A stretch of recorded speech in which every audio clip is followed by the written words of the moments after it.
Hello, this is Randy Kirk with Small Business Daily. This is our fourth session, and this week we've been talking about selling. First of all, let me tell you a little bit more about the channel. This channel is dedicated to small businesses primarily. Almost entirely, we're going to be talking to small business owners, wannabes, people that want to own a small business, people whose businesses are doing well, people who are challenged, startups, people who are even in trouble and need to work out their small business problems. We're going to be talking to small business owners. We've also set up a website, which I want to tell you about today.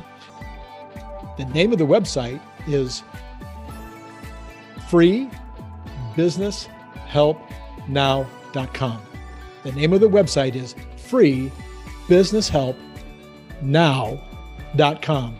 I want to recommend you go check out the website. There is going to be tons and tons and tons of material on that website to help you. Everything from how to manage employees, to how to hire and fire, to how to do better accounting, to how to start a business, to how to sell a business, to how to buy a computer. It's got everything you can think about.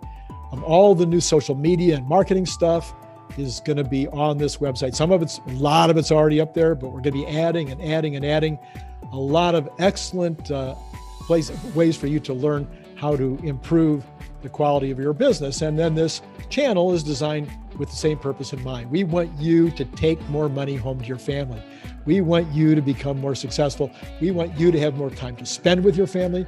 One of the things we talk about in our mastermind groups all the time is we want you to have vacations. Some of you don't take vacations because you just don't have time.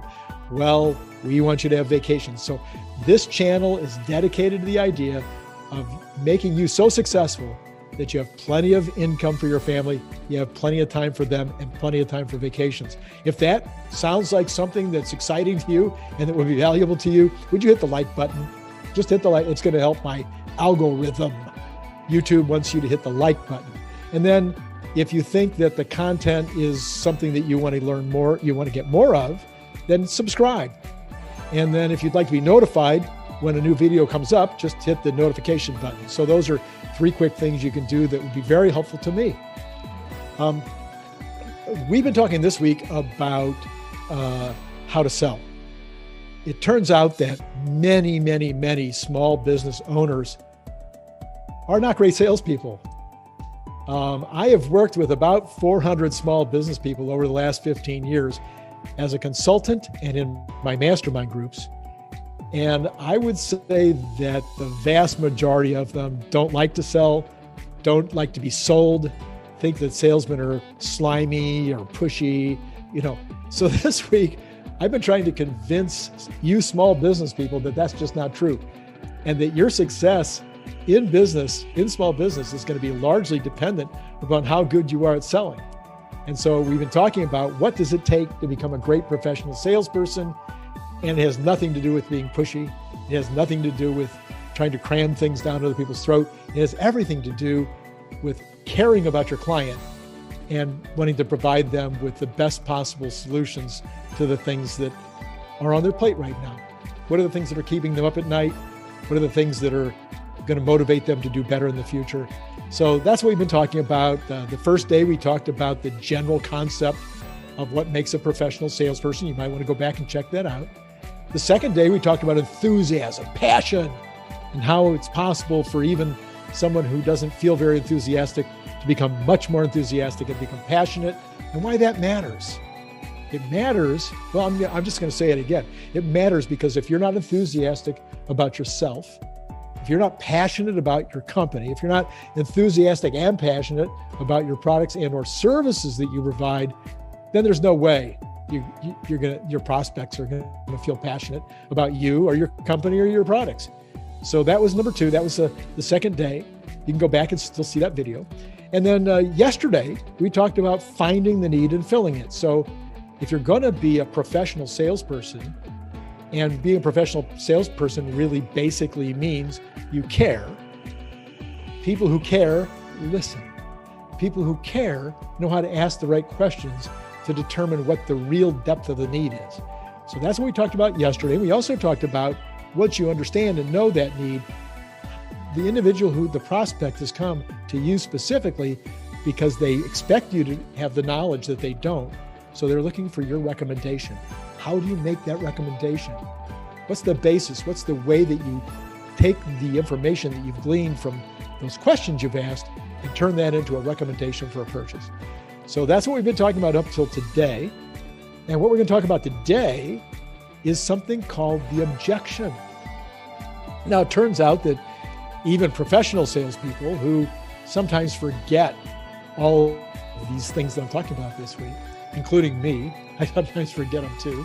And I'm in the battle and I don't remember the things that I'm teaching you. One of the hardest ones to remember is that most people see the objection, most salespeople see the objection as being the enemy, as being, oh no, I thought I made a great presentation and now they have all these objections. Well, I want to change your mind today. I want you to completely think differently. The objection is your friend. The objection indicates that the client is interested, that the prospect is ready to buy. They just haven't heard the right words yet. Or they're really just looking for a little breather from your presentation so they can have some time to make a choice, make a decision. So the objection is your friend. Now, why do I say that? Okay, I have stood in front of buyers multiplied thousands of times. Okay, I have sold bike shops and locksmith stores and hardware stores and five and dimes and grocery chains and Target and Kmart, and my salespeople have sold the U.S. Army. We've sold on 4 continents. I've been in trade shows on three continents. Selling is the same the world around. And when you're in front of a prospect,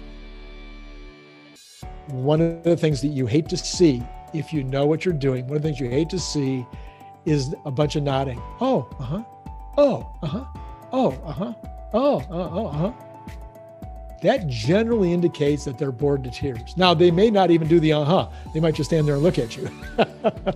But sometimes, if they want to be polite, they're going, oh, uh-huh. And they're bored to tears. You haven't probably found the need to begin with. You've probably failed on that score. Maybe you're not even being enthusiastic in your presentation. Maybe they don't feel like you're the pro. So they're just nodding. They're just, oh, okay. They're just waiting for it to be over so they can say, well, yeah, thank you. I'll think about that and leave. Okay. And that nodding is always a key to me. Things are not going well. I need to mix it up. I need to go back to the question phase. I need to say, okay, now, is this what you've been thinking about? Have you been thinking about it in red? Or have you been thinking about that you'd like it bigger or smaller? Have you been thinking about that you want more of it or less of it? Some kind of a question to re-engage them, because if they're just nodding and saying yes, they're probably not going towards a sell. The opposite is that they're interrupting you and they're going, well, yeah, but I thought that this kind was better. Oh, I thought that only the better products had this. And you're saying your product has this, but it's way less money. Why is that? Maybe they're saying, gosh, I saw something that was a lot like this yesterday and it was 10% less than your product. So when they start interrupting you or they wait till you're done presenting and they ask you questions like that, the inclination would say, wow, I'm in trouble. My gosh, I haven't done a good job of presenting, or they're not really interested. They like this other product better, or they don't want to spend as much as I'm talking about.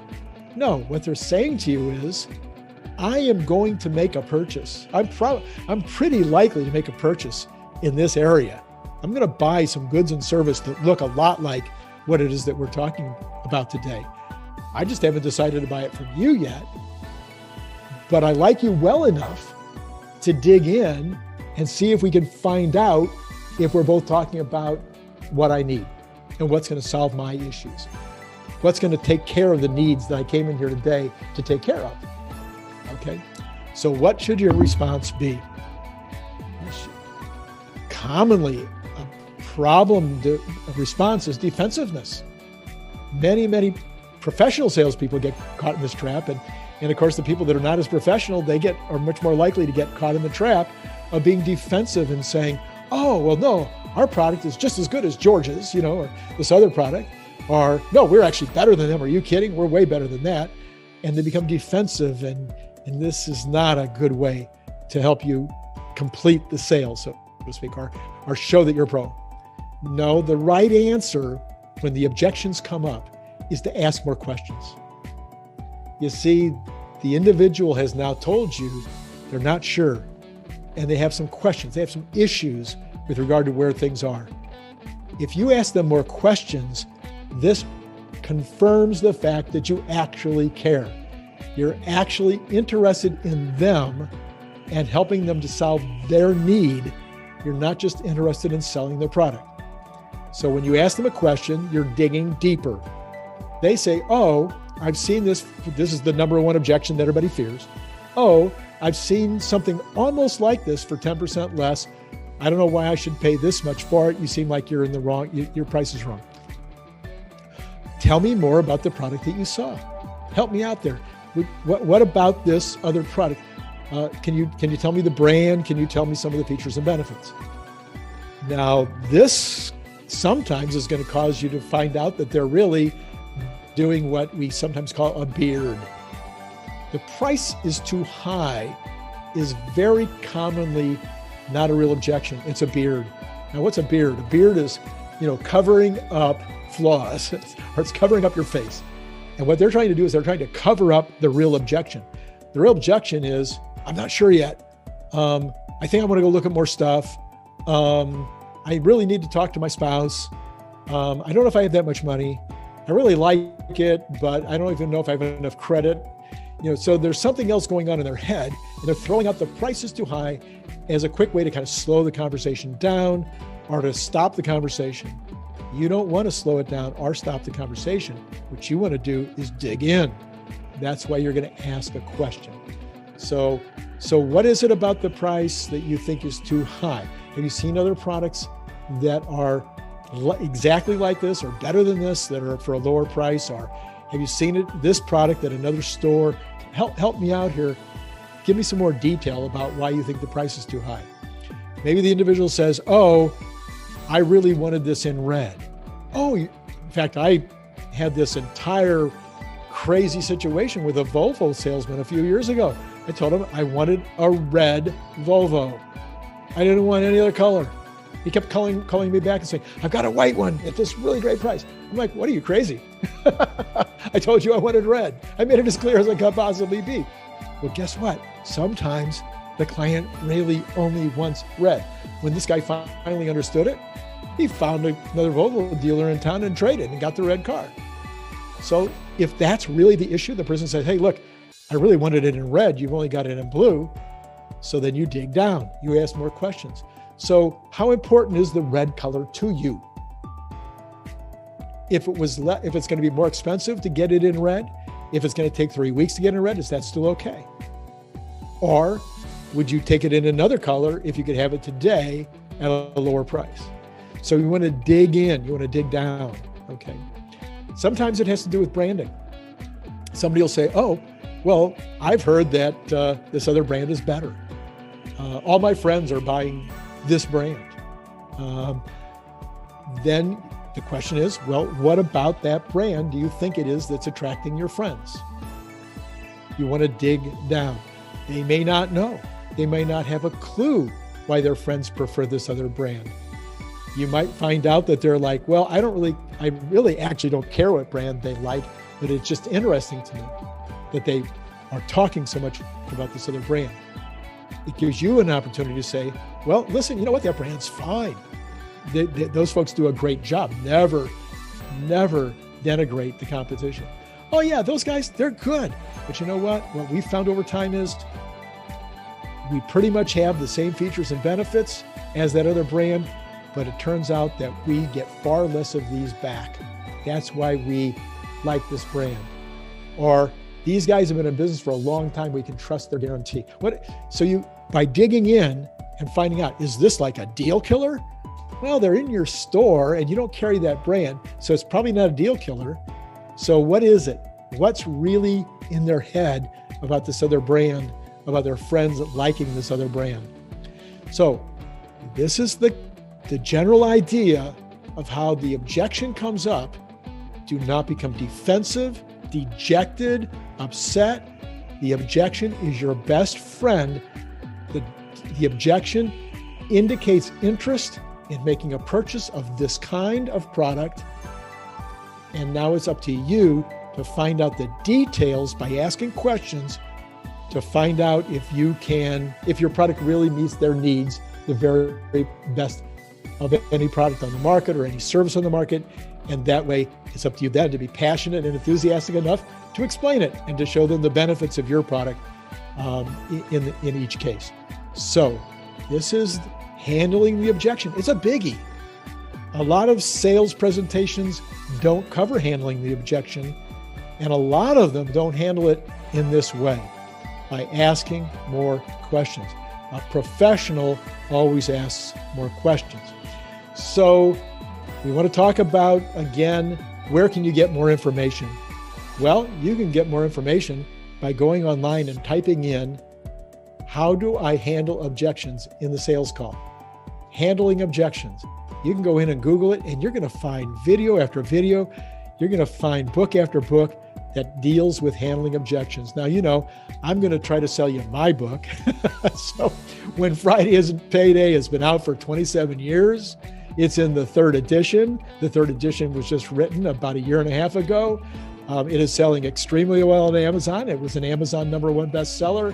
And I'm going to recommend that you buy When Friday Isn't Payday because it's got what I consider to be a really good section on selling, and it'll reconfirm a lot of the stuff that we're talking about.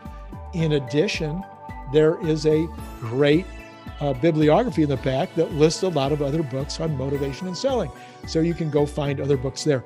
We will also put some links down below in the description of some other books on selling and on motivation that will be useful for you. If you want to just click on those, take you right to Amazon, you can make your purchase right away. So tomorrow, we're going to go to the trial close, and maybe we'll cover the close at the same time. Many excellent salespeople are so nervous about closing. They are so back away from closing. They think it's pushy and some kind of in some way objectionable. I'm going to show you over the next 1 or 2 sessions how trial closing and closing can be the best thing that you ever did for the client, the best thing you ever did for the prospect. And it's certainly going to change your life because you're going to make more money. You're going to be able to take more money home to your family. You're going to add more clients to your customer list because if they walk out the door, if you've done all the rest of this that we've already talked about and you don't close and they tell you, I'll be back, and they walk out the door, the odds are they're not going to be back. And somebody else is going to add them to their client list. And then they're going to be able to sell them more goods and services in the future. They're going to be recommending your competition to other people in the future. So the close is huge in terms of how you grow your business. That's what we're going to be talking about in the next couple of days. And if you've liked this material, if you think this has been useful to you, you think it's going to help change your business and your life, please push it, hit the like button, okay? And then maybe you have some comments. How good are you at handling objections? In fact, here's the question of today. Have you ever heard this solution to objections before? Do you think it's a good solution for handling objections?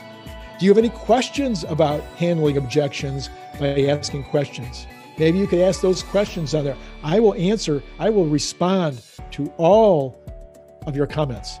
And if I see great questions, I'll bring them up in future videos. So ask your questions down below and let me know. Let's be transparent here. Come on. We can't learn if we're not transparent. So let me know, how do you think about your ability to handle objections? Are you comfortable with objections now? Or you really hate objections and you think it's your enemy? Have I convinced you today that it's your best friend? Anyway, a few ideas for questions. Then hit the subscribe button so that it'll be easier for you to get back to the channel. And if you want to really make it easy, hit the notify button, and that way you'll get notified about tomorrow's video on trial closing and maybe we'll even get into closing. So this is Randy Kirk from Small Business Daily. See you next time.